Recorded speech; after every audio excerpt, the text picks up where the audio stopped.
लागली पिण्यासाठी पाणी द्या, मला भूक लागली खाण्यासाठी काहीतरी द्यावं. तुम्ही नाटक करायले, तुम्ही डोळे लावून बसले. उठा.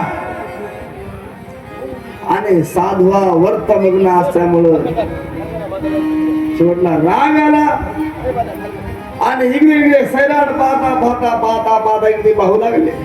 आणि पाहत असताना त्याला एका कुठेच्या काढला मिळला सरप दिसला. हा मिळला सरप उचलला आणि या साधूच्या गळ्यात टाकला. बोला गोपाल साधूच्या गळ्यामध्ये हा मिळला सरप टाकलेला आहे. आणि सरप टाकल्याबरोबर साधू हा राजा निघून गेला. बसा. राजा निघून गेला. तितक्या वेळामध्ये त्या राजाचा साधूचा मुलगा शमीक ऋषी नावाकडे ठिकाणी आला. हा बसलेला जो ऋषी आहे शमीक ऋषी आहे. आणि तो ऋषी म्हणजे शमीक ऋषी सुरंगी ऋषी आले. आणि त्या ऋषीनं पाहिलं की आपल्या वडिलांच्या गळ्यात हा मिळाला सरप टाकलेला आहे. गळ्याला सरप हळू उचलला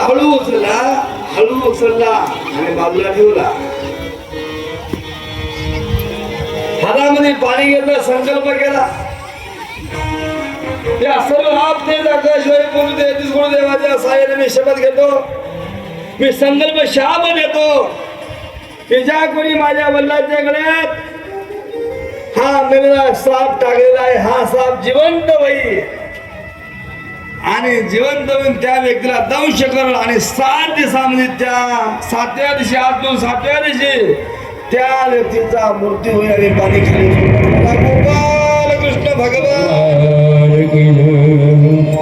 पाणी खाली सोडलं. साधूला जाग आला. साधू उठून उभा राहिला.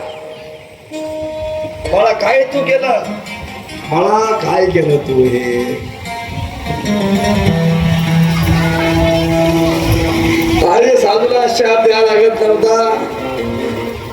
तो राजा सात्विक आहे, तो प्राथमिक आहे, तो राजा आपला आहे. मोठ्या राजाला शाप द्यायला लागत नव्हता.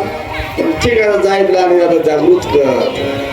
आणि तरी राजा निघून गेला. झालेली सेवा या ठिकाणी आपण समर्पित करू.